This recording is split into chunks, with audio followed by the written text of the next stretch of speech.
मरते हुए कर्ण को देखकर उसकी पत्नी ने क्या किया, जिसे देख श्री कृष्ण और पांडव भी रो पड़े। आइए जानते हैं आज की इस वीडियो में। प्यारे दोस्तों, महाभारत के युद्ध में कौरव अधर्म और पांडव धर्म के साथ कुरुक्षेत्र के मैदान में लड़ाई कर रहे थे। महाभारत युद्ध के दौरान ऐसी कई विशेष घटनाएं घटित हुई जो आज भी लोगों के लिए शिक्षा देने का काम करती हैं। महाभारत युद्ध के मैदान कुरुक्षेत्र से ही गीता उपदेश की उत्पत्ति भी मानी जाती है, जो कि श्री कृष्ण द्वारा अर्जुन को प्राप्त हुआ था। बचपन में कुंती ने एक बार दुर्वासा ऋषि का बहुत अच्छे तरीके से अतिथि सत्कार किया था। इससे प्रसन्न होकर ऋषि दुर्वासा ने कुंती को एक मंत्र दिया, जिसके द्वारा वह किसी भी देवता को बुला सकती थी। एक दिन कुंती के मन में उस मंत्र को आजमाने का ख्याल आया। वह बाहर निकली तो देखा कि सूर्य अपनी पूरी भव्यता से चमक रहे थे। उनकी भव्यता देखकर वह बोल पड़ी, मैं चाहती हूँ कि सूर्यदेव आ जाएं, सूर्यदेव आ जाएं। और जब सूर्यदेव आए तो कुंती गर्भवती हो गई और एक बालक का जन्म हुआ। वह सिर्फ 14 साल की अविवाहित स्त्री थी। उसे समझ नहीं आया कि ऐसे में सामाजिक स्थितियों से कैसे निपटा जाएगा। उसने बच्चे को एक लकड़ी के डिब्बे में रख दिया और बिना उस बच्चे के भविष्य के बारे में सोचे उसे नदी में बहा दिया। उसे ऐसा करने में थोड़ी हिचकिचाहट हुई, पर वह कोई भी कार्य पक्के उद्देश्य से करती थी। एक बार वह अगर मन में ठान लेती तो वह कुछ भी कर सकती थी। उसका हृदय करुणा शून्य था। तो वीडियो को शुरू करते हैं, जानते हैं कि आखिर मरते हुए कर्ण को देखकर उसकी पत्नी ने क्या किया। आखिर कर्ण की मृत्यु के बाद उसके परिवार, उसकी पत्नी का क्या हुआ। तो चलिए अब करते हैं ज्ञान की बात। वीडियो में आगे बढ़ने से पहले कमेंट बॉक्स में जय श्री कृष्ण जरूर लिखना, और अगर वीडियो अच्छी लगे तो वीडियो को लाइक और शेयर जरूर करना। प्यारे दोस्तों, कर्ण एक ऐसा पात्र था महाभारत में जिसे देवपुत्र होने के बावजूद भी सामाजिक प्रताड़क के रूप में प्रताड़ित होना पड़ा। और यह बात तो हम सभी जानते हैं कि कर्ण की मृत्यु ने दुर्योधन के बल को चकनाचूर कर दिया था। लेकिन क्या आप जानते हैं कि आखिर कर्ण की मृत्यु के बाद उसके परिवार का क्या हुआ। आखिर क्या हुआ उसकी पत्नी का जब उसे कर्ण की मृत्यु की सूचना मिली। अंगराज कर्ण की पत्नी का नाम रूसी था। महाभारत में कर्ण की पत्नी रूसी का वर्णन एक बुद्धिमान, चरित्रवान और पतिव्रता पत्नी के रूप में किया गया है। अंगराज कर्ण की तरह ही उनकी पत्नी रूसी भी एक सूत पुत्री ही थी। वह सूत पुत्री होने के कारण अपने पिता आधीर के कहने पर कर्ण ने रूसी से विवाह किया था। रूसी दुर्योधन की विश्वास पात्र सारथी सत्यसेन की बहन थी और एक बुद्धिमान स्त्री भी थी। महाभारत में कर्ण की पत्नी रूसी के बारे में बहुत ही कम वर्णन मिलता है, लेकिन रूसी का तप और प्यार किसी स्त्री से कम नहीं था। महाभारत में उसे सत्य और निष्ठा का पालन करने वाली एक धर्मा स्त्री के रूप में भी दिखाया गया है।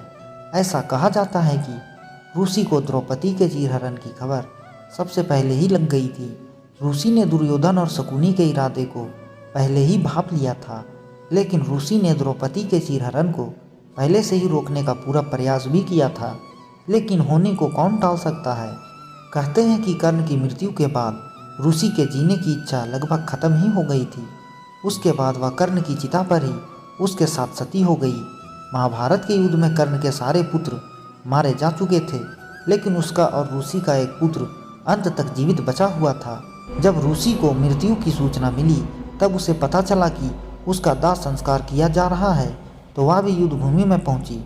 और उसके बाद जब कर्ण की चिता पर आग लगाई गई तब उस समय रूसी भी उनके साथ सती हो गई। कहते हैं कि रूसी और कर्ण का एक पुत्र जीवित बचा हुआ था। जी हाँ, ऐसे तो कर्ण के 9 पुत्र थे। कहते हैं रूसी तो कर्ण के साथ सती हो गई, लेकिन सुप्रिया माता कुंती गांधारी और धृतराष्ट्र के साथ वन में तप के लिए चली गई थी। ये भी कहते हैं कि कर्ण के ये 9 के 9 पुत्र बड़े ही तेजस्वी और पराक्रमी योद्धा थे। यह सब अपने पिता के समान ही युद्ध कौशल में माहिर थे। महाभारत के युद्ध में, कुरुक्षेत्र के युद्ध में भूमि पर कर्ण के पुत्रों ने खलबली मचा दी थी। उन्होंने अनेकों पांडव योद्धाओं को हराया और भारी मात्रा में पांडव सैनिकों का संहार किया था। कर्ण के पुत्रों ने युद्ध में वह रण कौशल दिखाया जिसे देखकर अनेकों पांडव योद्धा भयभीत हो उठे थे। अपने पिता कर्ण के समान यह भी पांडवों की विजय में बहुत बड़े पत्थर थे। दोस्तों, पांडव जानते थे कि बिना कर्ण और उसके पुत्रों के दमन के वह युद्ध नहीं जीत सकते। वही युद्ध के 17वें दिन कर्ण और अर्जुन के बीच बड़ा घनघोर युद्ध हुआ और जहाँ पर भगवान श्री कृष्ण की चतुराई और छल के कारण अर्जुन के हाथों वीरगति को प्राप्त हुए। उसी दिन कर्ण के 8 पुत्र वीरगति को प्राप्त हो गए थे, पर सेन की मौत का कारण स्वयं सात्विक बने। वहीं शत्रुघ्न, ऋष्यसेन और द्रौपद की मृत्यु तो चित्रसेन, सत्यसेन और सुसेन को स्वयं नकुल ने मारा। इस प्रकार कर्ण के 9 में से 8 पुत्र महाभारत के युद्ध में मारे गए।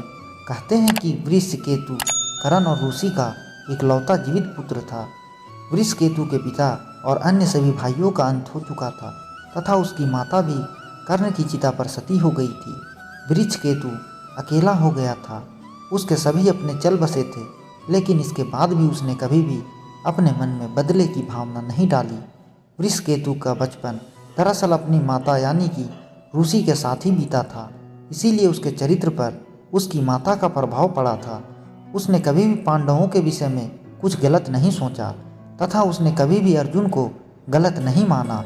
वृषकेतु धर्म का ज्ञान रखता था, साथ ही उसे इस बात का भी ज्ञान था कि आखिर किन परिस्थितियों में कर्ण ने कौरवों का साथ दिया था।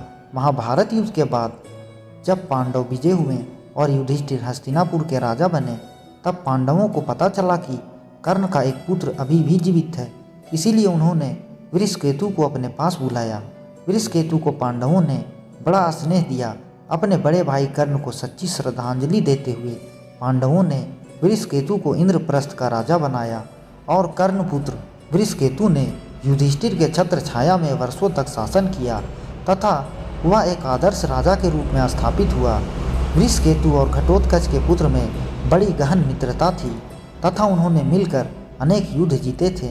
दोनों ने मिलकर भद्रावती की सेना को भी हराया था, जो कि उस समय बड़ी खूंखार सेना भी कही जाती थी। वृषकेतु ने अर्जुन के संरक्षण में कई सारे युद्ध जीते और अनेक युद्ध में अर्जुन के साथ रहा करते थे। जब युधिष्ठिर के आश्रम में यज्ञ हुआ, तब उस समय भारत विजय पर स्वयं अर्जुन के साथ वृषकेतु भी निकले थे, जहां दोनों ने मिलकर अनेक राजाओं को पराजित किया और उनके राज्य को छीना। इसी अभियान के समय में जब जाने अनजाने में अर्जुन के पुत्र बभ्रुवाहन से उनका मुकाबला हुआ, तो बभ्रुवाहन का युद्ध स्वयं वृषकेतु के साथ भी हुआ था और बभ्रुवाहन ने अर्जुन के साथ साथ वृषकेतु का भी वध कर दिया था। माना जाता है कि अर्जुन की अन्य पत्नी उल्पी ने अर्जुन के साथ साथ वृषकेतु को भी पुनः जीवित किया था। कहते हैं कि वृषकेतु अपने पिता कर्ण की तरह ही बहुत ही ज़्यादा तेजस्वी और पराक्रमी योद्धा थे और उनके शिक्षक कोई और नहीं बल्कि स्वयं अर्जुन थे, जिन्होंने हर रास्ते पर, हर मार्ग पर हमेशा उनका साथ दिया, क्योंकि अर्जुन भी शायद कहीं ना कहीं वृषकेतु में कर्ण की ही छवि हमेशा देखते थे। सिर्फ यही नहीं, कहा जाता है कि वृषकेतु ही एक लौते ऐसे योद्धा बचे थे जिन्हें ब्रह्मास्त्र, वरुण अस्त्र, अग्नियास्त्र और भव्यास्त्र और अनेक अस्त्रों की ज्ञान था। सिर्फ वही एक आखिरी योद्धा थे जो पृथ्वी पर मौजूद थे, जिन्हें इन सभी दिव्य अस्त्रों का ज्ञान मौजूद था। इसके बाद कोई भी योद्धा या उनकी पीढ़ी में से ऐसा योद्धा जन्म ही नहीं लिया जिसे इन सब दिव्य अस्त्रों का ज्ञान हो। तो आप कर्ण के पूरे परिवार के बारे में क्या सोचते हैं, कमेंट्स में ज़रूर बताइएगा।